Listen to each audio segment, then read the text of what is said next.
कालच्या क्लासमध्ये आपण बघितलं, की कॉन्स्टिट्यूशनच्या आपण 25 केसेस मधल्या 10-15 केसेस आपण पाहिल्या आणि त्यातल्या ज्या महत्त्वाच्या केसेस आहेत त्याबद्दल आपण चर्चा केली. त्या केसेस फंडामेंटल राइट्स हे कॉन्स्टिट्यूशनचा पार्ट 4 चा जो भाग आहे त्याच्याशी रिलेटेड होत्या. त्या केस आपण का शिकल्या? कारण परीक्षेमध्ये जर फक्त त्या केसची फॅक्ट देऊन ही केस कोणत्या केसशी रिलेटेड आहे असा जर प्रश्न आला, तर उत्तर देता यावं म्हणून उत्तर आपल्याला टिक करता यावं म्हणून त्या केसेसचा आपण अभ्यास केला. आज आपण जनरल काही एक्झाम्पल्स घेऊत, की जे मागच्या पेपरमध्ये विचारले गेले होते. अ, कंबाईन आहेत लीगल रिझनिंग, एनालिटिकल रिझनिंग ह्या सगळ्याशी मिक्स आहेत ते. असे आपण एक 5-6 एक्झाम्पल्स आज पाहूयात. Legal aptitude end legal reasoning मधले काही क्वेशन्स आहेत, जे मागच्या परीक्षांमध्ये विचारले गेले होते. Who has a right to pardon in central power? कुणाला शिक्षा पार्डन म्हणजे ही सी मधली क्रिमिनल प्रोसिजर कोड मधली प्रोसिजर आहे. कुणाला right to pardon in central power, कुणाला शिक्षेचा अधिकार कमी करण्याचा, वाढवण्याचा, तसाच ठेवण्याचा किंवा राइट ऑफ करण्याचा अधिकार आहे. सेंट्रल पॉवर, सेंट्रल मधली म्हणजे सगळ्यात महत्वाची पॉवर. प्रेसिडेंटला, प्राईम मिनिस्टरला, चीफ जस्टिस किंवा व्हाईस प्रेसिडेंट. म्हणजे एखाद्याला जर फाशीची शिक्षा झालेली आहे, ती फाशीची शिक्षा कमी करण्याचा, तुम्हाला माहिती आहे फाशीची शिक्षा डिक्लेअर झाल्यानंतर माफीचा अर्ज लिहिण्याचा अधिकार त्या गुन्हेगाराला असतो. मग प्रेसिडेंट त्यावरती पुन्हा विचार करतात. प्रेसिडेंट त्यावरती पुन्हा माफीचा अर्ज दाखल केल्यानंतर त्यावरती विचार करतात आणि मग ती शिक्षा पुढे कंटिन्यू करायची की नाही हा डिसिजन घेतात. मग हा अधिकार कोणाला आहे? तर प्रेसिडेंटला आहे. याचं उत्तर आहे ए, प्रेसिडेंट, राष्ट्रपती. प्रेसिडेंटचे अधिकार काय येतात? कॉन्स्टिट्यूशनमध्ये प्रेसिडेंटचे अधिकार, प्राईम मिनिस्टरचे अधिकार सगळे दिलेले आहेत. त्यामधला कोणत्या आर्टिकलमध्ये लिहिलेलं आहे? तर आर्टिकल 72 मध्ये. आर्टिकल 72 राष्ट्रपतीचे अधिकार सांगतो. राष्ट्रपतीला काही मूलभूत अधिकार दिलेले आहेत. काही महत्त्वाचे अधिकार आहेत. पण या प्रश्नापुरतं किंवा आर्टिकल लक्षात ठेवण्यापुरतं फक्त हे एवढंच महत्त्वाचं आहे सध्या तरी. Article 72 says that the president shall have the power to grant pardons, reprieves, respites, or remissions of punishment, or to suspend, remit, or commute the sentences of any person convicted of any offense. अनुच्छेद 72 मध्ये असं म्हटले आहे की राष्ट्रपतीला कोणत्याही अपराधात दोषी असलेल्या कोणत्याही व्यक्तीची शिक्षा माफ करण्याचा, माफी देण्याचा, शिक्षा माफ करण्याचा म्हणजे समजा फाशीची शिक्षा दिली आहे तर ती फक्त लाईफ इम्प्रिझनमध्ये कन्व्हर्ट करण्याचा, माफी देण्याचा किंवा त्या शिक्षेतनं पूर्ण त्याला बरखास्त करण्याचा किंवा निलंबित करण्याचा, कॅन्सल करण्याचा अधिकार किंवा ती शिक्षा पूर्ण बदलण्याचा अधिकार किंवा ती शिक्षा जशी आहे तशीच ठेवण्याचा अधिकार हा प्रेसिडेंटला आर्टिकल 72 मध्ये दिलेला आहे. म्हणून या प्रश्नाचं उत्तर आहे who has a right to pardon in central power? President, prime minister, chief justice, vice president. The president, राष्ट्रपती. दुसरा प्रश्न आहे in which of the following basic rights of citizens are suspended over a period of time? म्हणजे कोणत्या खालच्या अशा घटनांमध्ये नागरिकांचा मूलभूत अधिकार वरती सस्पेंड केलं गेलं, म्हणजे ते थांबवले गेले.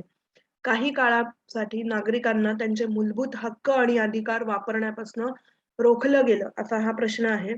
During the presidential rule of the state, जेव्हा राष्ट्रपती राजवट ही राज्यामध्ये लागू केली जाते. In the event of national emergency, जेव्हा आणीबाणी पूर्ण देशामध्ये आणीबाणी डिक्लेअर केली जाते. ड्युरिंग द पार्लमेंटरी इलेक्शन, जेव्हा सगळ्या देशामध्ये मतदान चालू असतं, इलेक्शन चालू असतात. By order of the supreme court किंवा सुप्रीम कोर्टाच्या ऑर्डर प्रमाणे, सुप्रीम कोर्टाच्या आदेशाप्रमाणे. याचं उत्तर काय येऊ शकतं? In which of the following basic rights of citizens are suspended over a period of time? Correct. आपण मागे पण जेव्हा 44वी अमेंडमेंटचा विचार करत होतो त्यावेळेला आपण या गोष्टींचा उल्लेख केला होता की इमर्जन्सीच्या काळामध्येच बेसिक राईट्स जे बेसिक राईट्स कोणते आहेत आपले fundamental rights, basic structure of the constitution आहे ना, त्याच्यावरती सस्पेन्शन येऊ शकतं.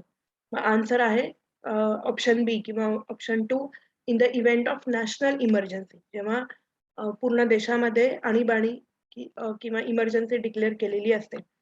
The fundamental rights of the Indian citizen can be suspended by the parliament by a 2/3 majority. आणि ते सस्पेन्शन कोण करू शकतं? पार्लमेंटमध्ये. प्रेसिडेंट किंवा प्राईम मिनिस्टर एकटा याचा निर्णय घेऊ शकत नाही. तर पार्लमेंटमध्ये जे मेजॉरिटी 2/3 मेजॉरिटीनी वोटिंग झालं पाहिजे. वोटिंग कोण करतं? तर इलेक्टेड रिप्रेझेंटेटिव्ह जे प्रत्येक राज्याचे इलेक्टेड रिप्रेझेंटेटिव्ह आहेत, जे पार्लमेंटमध्ये सिलेक्ट झालेले आहेत किंवा राज्यसभेचं लोकसभेचं पद त्यांना मिळालेलं आहे. तेच मंत्री यामध्ये वोटिंग करू शकतात आणि ते वोट किती पाहिजे? 2/3 मेजॉरिटीनी हवे. The fundamental rights of the Indian citizens can be suspended by the president during the national emergency as well as during the emergency arising due to the breakdown of constitutional machinery in a state. Fundamental rights ला suspend करण्याचा अधिकार प्रेसिडेंटला आहे during national emergency मध्ये. पण त्याचं national emergency declare केव्हा करावी लागते आणि ते सस्पेंड केव्हा करावं लागतं? जेव्हा पार्लमेंटमध्ये 2/3 मेजॉरिटीने वोटिंग मिळतं त्यावेळेला. प्रश्न दुसरा समजला असेल. प्रश्न तिसरा, एक कॉन्ट्रॅक्ट रिक्वायर्स, इथं कॉन्ट्रॅक्ट हवंय, sorry, A contract requires a proposal and acceptance of proposal. जेव्हा एखाद्या व्यक्तीशी आपण कॉन्ट्रॅक्ट करतो, जेव्हा एखाद्या व्यक्तीशी आपण व्यवहार करतो, त्यावेळेला तो व्यवहार बोलला गेला पाहिजे, तो समोर मांडला गेला पाहिजे आणि तो मांडलेला व्यवहार ऍक्सेप्ट केला पाहिजे. नुसतं आपण कितीतरी गोष्टी आपण बोलतो, पण प्रत्येक गोष्टचा व्यवहार आपला पूर्ण होत नाही. कितीतरी आपण फ्लॅट घेताना किंवा काही गोष्टी करताना आपण व्यवहार करतो, पण काही कारणाने त्या व्यवहारामध्ये अडचणी येतात. तो व्यवहार पूर्ण झाला कधी म्हणलं जातं? ज्या वेळेला तो मांडला गेलाय, त्याच्यावरती विचार झालाय आणि तो समोरच्या पार्टीकडनं ऍक्सेप्ट केला गेलाय, स्वीकार केला गेलाय, तरच ते कॉन्ट्रॅक्ट दोघांमध्ये झालंय, 2 किंवा 3 व्यक्तींमध्ये झालंय असं संबोधलं जातं किंवा कन्सिडर केलं जातं. It is necessary to make a binding contract. Binding म्हणजे काहीतरी कंडिशन्स पाहिजेत त्याच्यामध्ये.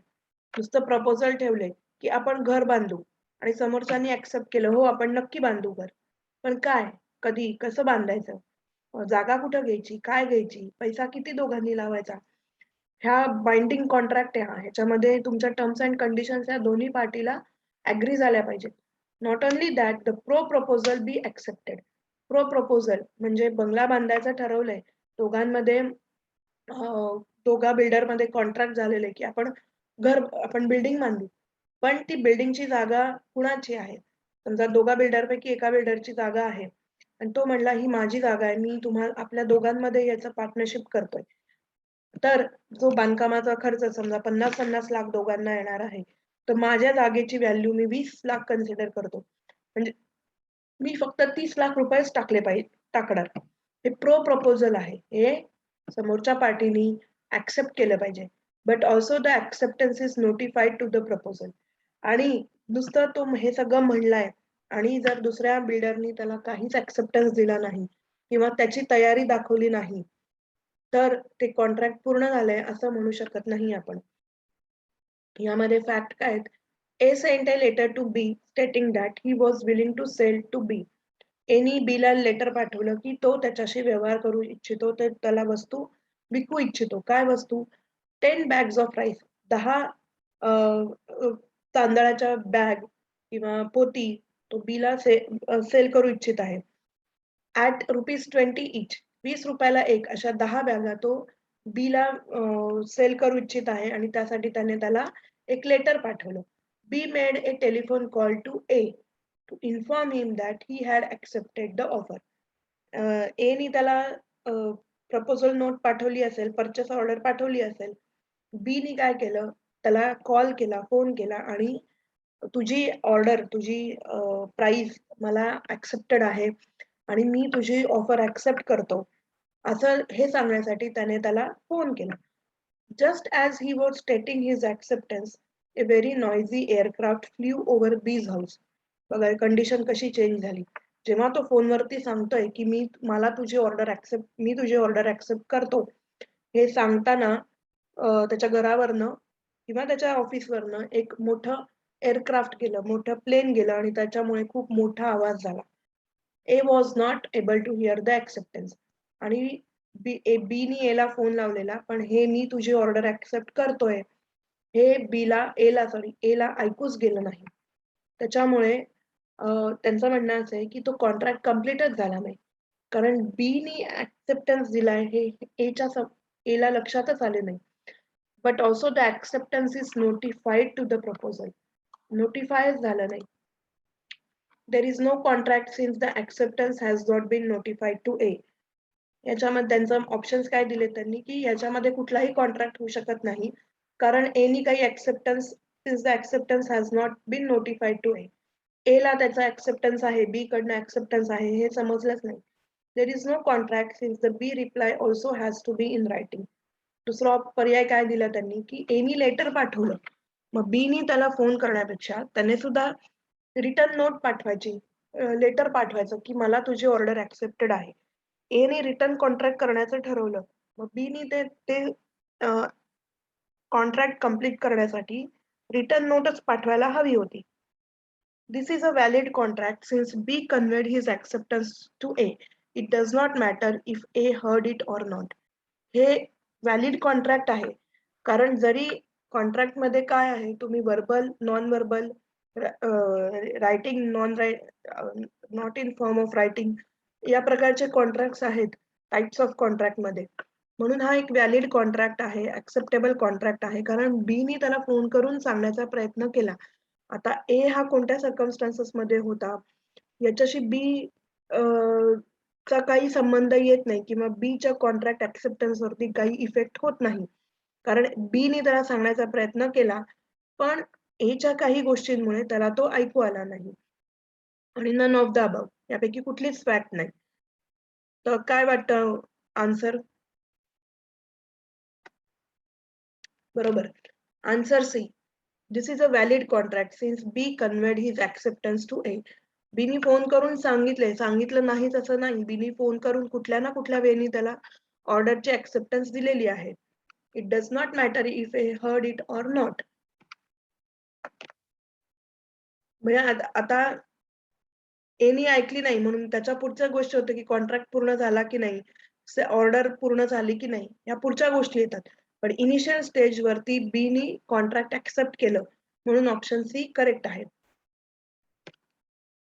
Question 4. What does ratio decidendi means? Ratio decidendi हे एक मॅक्झिम आहे, लिगल मॅक्झिम मधलं. Observations passed by court which are not binding. Observation passed by court, कोणत्या ज्या कोर्टाने ऑब्झर्वेशन्स पास्ट केलेले, जजमेंट दिलेली आहेत ती दुसऱ्या कोर्टांवरती बाइंडिंग नाही आहेत. म्हणजे दुसऱ्या कोर्टाने ती ऍक्सेप्ट केलीच पाहिजे असं नाहीये. It is ratio of the case that is binding on inferior courts by reason of doctrine of precedents. हे एक महत्वाचं रेशो आहे किंवा हे डॉक्ट्रिन आहे की जे इन्फिरियर कोर्ट्स म्हणजे कोणते? खालचे कोर्ट, डिस्ट्रिक्ट कोर्ट, हायकोर्ट यांना सुप्रीम कोर्टाने दिलेलं जजमेंट हे हायकोर्ट आणि डिस्ट्रिक्ट कोर्टांना मान्य करावं लागतं. हायकोर्टाने दिलेलं जजमेंट हे खालच्या कोर्टांना ऍक्सेप्ट करावं लागतं. म्हणून तर आपण प्रत्येक गोष्टीमध्ये केसचा रेफरन्स घेतो. आधी अशा प्रकारची काय केस झाली आणि त्यामध्ये काय जजमेंट दिलं गेलंय हा प्रत्येक वेळेला आपण त्या केसेसचा रेफरन्स घेतो आर्टिकल्स आणि लॉ सोबत. These are technical term decided by non judicial officers. हे एक टेक्निकल टर्म आहे की ज्यांचा, आणि ती कोणी ठरवली, ज्यांचा ज्युडिशियलशी न्यायाशी काही संबंध नाही. नन ऑफ द अबाव हा पर्याय प्रत्येक प्रश्नामध्ये असतो, नन ऑफ द अबाव. यामध्ये काय आन्सर येऊ शकतं? आन्सर बी इज करेक्ट आहे. It is ratio of the case that is binding on inferior courts by reason of doctrine of precedent. Doctrine of प्रेसिडेंटच्या म्हणण्याप्रमाणे खालच्या लेवलच्या कोर्ट्सना, खालच्या कोर्टांना, डिस्ट्रिक्ट कोर्ट, मॅजिस्ट्रेट कोर्ट या कोर्टांना सिव्हिल कोर्ट, हायकोर्ट आणि सुप्रीम कोर्टाचे जजमेंट ऍक्सेप्ट करावे लागतात. In simple terms, a judicial precedent is a जज. is a judgment of a court of law in India which is cited as an authority to decide a similar set of facts and which can be used by the court as a source of future decision making.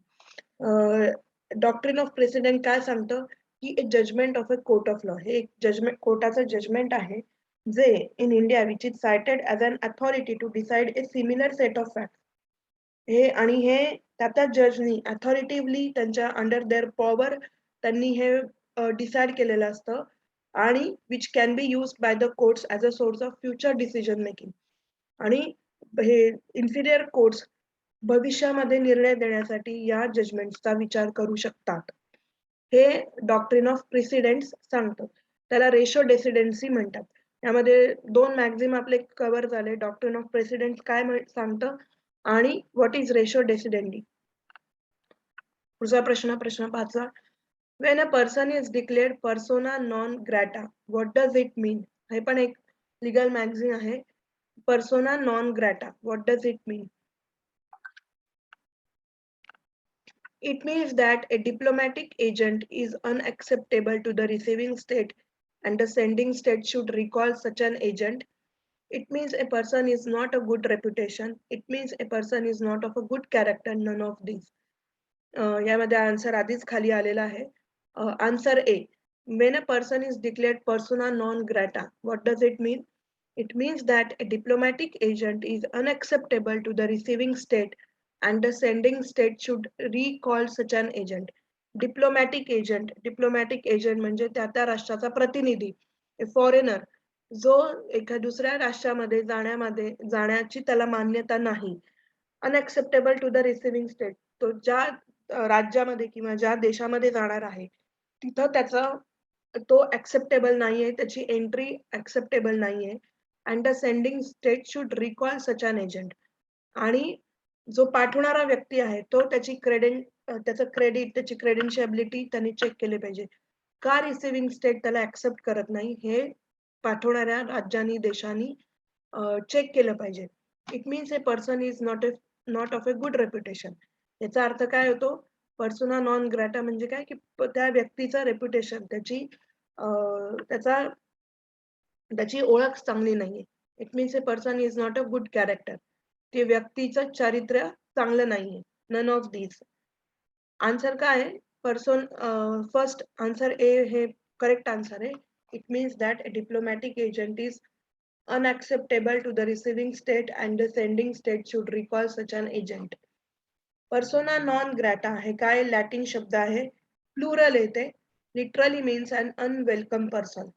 म्हणजे त्याचं English मध्ये भाषांतर काय होतं की आपण त्या व्यक्तीचं स्वागत न केलेली व्यक्ती.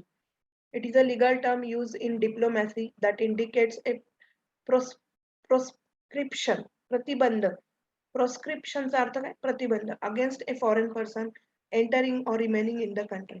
म्हणजे तो जो डिप्लोमॅटिक एजंट आहे, तो त्या राष्ट्राचा जो प्रतिनिधी आहे, तो एखाद्या देशामध्ये त्या देशाचं प्रतिनिधित्व करतोय, तर तो प्रतिनिधित्व करताना किंवा प्रतिनिधित्व करण्यासाठी येताना त्या देशाने त्याला ऍक्सेप्ट केलं पाहिजे.